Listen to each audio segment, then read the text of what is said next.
If you're doing all the lifting, you're always the one going the extra mile. You're always the one putting the time in. You're always doing stuff with the kids. You're always doing stuff for the business. That's not the kind of lopsided relationship you want to be in. You want to be in a relationship, and it's not always 50-50. It's not. I understand. Life's difficult, right? It's not always 50-50. Somebody's always doing a little more work. But it's kind of the 75-20 rule. Like, if you feel like you're doing 3/4 of the work in any relationship, personal, professional, get out of the relationship. So Aaron Rodgers is in one of those relationships now. He's doing 75% of the work. The Packers off a bye plus a Monday. It's the longest you can be off in the NFL. They had a bye and a Monday night game. 23 minutes, time of possession. 5 yards a pass. Absolutely physically dominated. Embarrassing. Never physically close. The NFL should retroactively give Aaron Rodgers 5 more MVPs. I watched that and I smirked for 3.5 hours. And I was rooting for Brett Hundley. But what have I been preaching for the last year? Why do these Aaron Rodgers guys rush to sign with weak rosters? Peyton Manning gave all you quarterbacks a blueprint. I'm a free agent. Recruit me. Pete Carroll did. Jim Harbaugh did. Tennessee did. John Elway did. Jets did.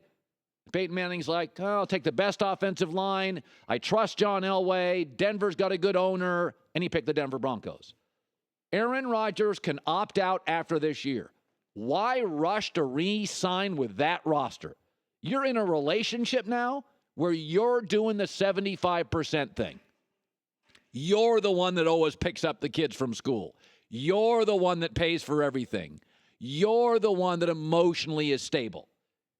The Packers have shown their hand for years. They're not interested, or they're incapable of landing significant free agents and often don't re-sign their own. Test the market, bro, unless you're in love with brats, cold winters, and that slick Green Bay suburb you live in. And cheese. And cheese. What would Jacksonville with that roster pay? No state tax. What would they pay for Aaron Rodgers? You seen that defense? What would Arizona and Bruce Arians, now having to face Russell Wilson and Jared Goff, what would they pay for Aaron Rodgers? Washington's going to pay Kirk Cousins $34 million. What could Aaron get on the open market? You are open for business, dude. Accept offers. You've delivered a Super Bowl. You've delivered multiple MVPs. What do you owe Green Bay? The relationship with Green Bay now is so one-sided.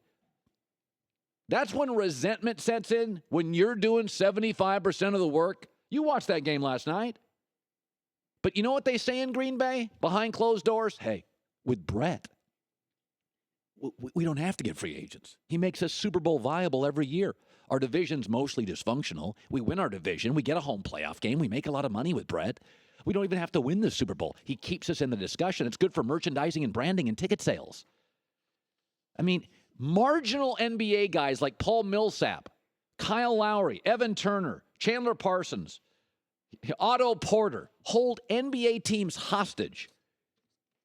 Why is Andrew Luck and Aaron Rodgers rushing to sign contracts with organizations that have not shown them the capability or interest in surrounding them with elite talent? Bill Polian did with Peyton Manning in Indy. Bill Belichick does with Tom Brady. I mean, I look at all these organizations, when they get the right quarterback. Jerry Jones gave Troy Aikman help. He went and got Troy Aikman help. The 49ers, when they had Montana and Young, they spent money. Green Bay won't. Aaron, you're in an unhealthy relationship.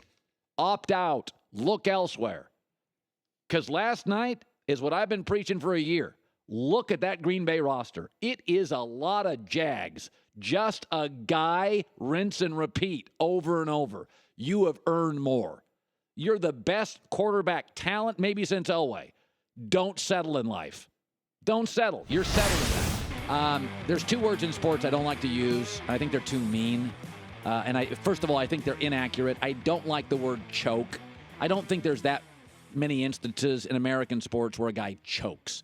Greg Norman at the Masters would acknowledge he choked. And when he said it, I'm comfortable saying it.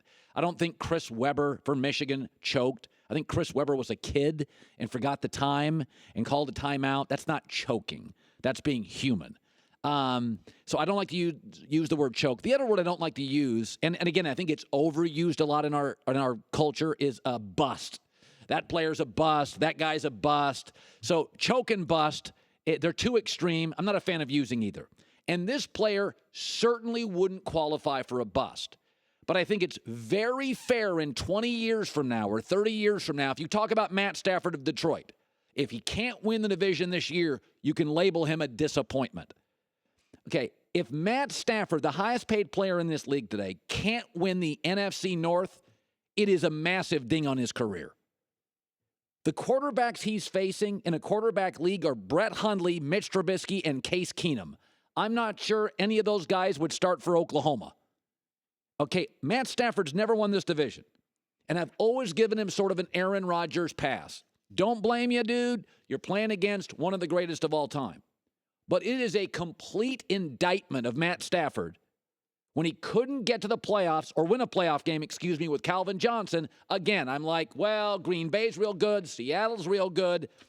Look at the remaining games that Matt Stafford plays this year. These are the quarterbacks in order he will face. Deshaun Kaiser, Mitch Trubisky, Case Keenum, Joe Flacco, Ryan Fitzpatrick, Mitch Trubisky, Andy Dalton, and Brett Hundley. Does Notre Dame have a tougher remaining schedule? I mean, that's Floyd Mayweather against 8 Conor McGregors. That's Mike Tyson against 8 Peter McNeelys. I don't want to hear at the end of the year, Amir Abdullah did not give us enough out of the running game. I think at Fox, our executives should create a new TV show based on the quarterback Stafford will face and call it, Can You Throw Better Than a Fifth Grader? Because no more excuses. The Vikings quarterback's hurt. Aaron Rodgers is done for the year. And the Bears have a quarterback who's not only a rookie, but you can look at the Bears' games. They don't trust him yet. They're not letting him throw 28 times a game. So this is the ultimate litmus test for Matt Stafford. There are no excuses. This roster is good enough in that division. Minnesota's got a better defense. I'm not arguing that. But Matt Stafford's a number 1 pick. He was a number 1 high school quarterback. Then he went to Georgia. He was the best quarterback in the SEC. Then he comes to the NFL. He's got one of the 3 or 4 best arms in the league. It's been a lot of passes, a lot of excuses, and nobody's ever really questioned him. He's a likable kid. He's got great talent. I mean, he really can. He can run a little bit. He can, huge arm. He has to win this division. Has to. No more Aaron Rodgers pass. No more Minnesota's got a better roster. There has never been a division where a good veteran quarterback had more of a layup than this. I mean, you could say Brady, but Brady has to at least face like Tannehill. I mean, Ryan Tannehill's, okay. There's not even okay right now in that division. Thanks for watching. Subscribe here to get the latest from the show. Also, be sure to check out more of the best clips from The Herd or go watch a few segments from the newest show on FS1, First Things First, with Chris Carter and Nick Wright.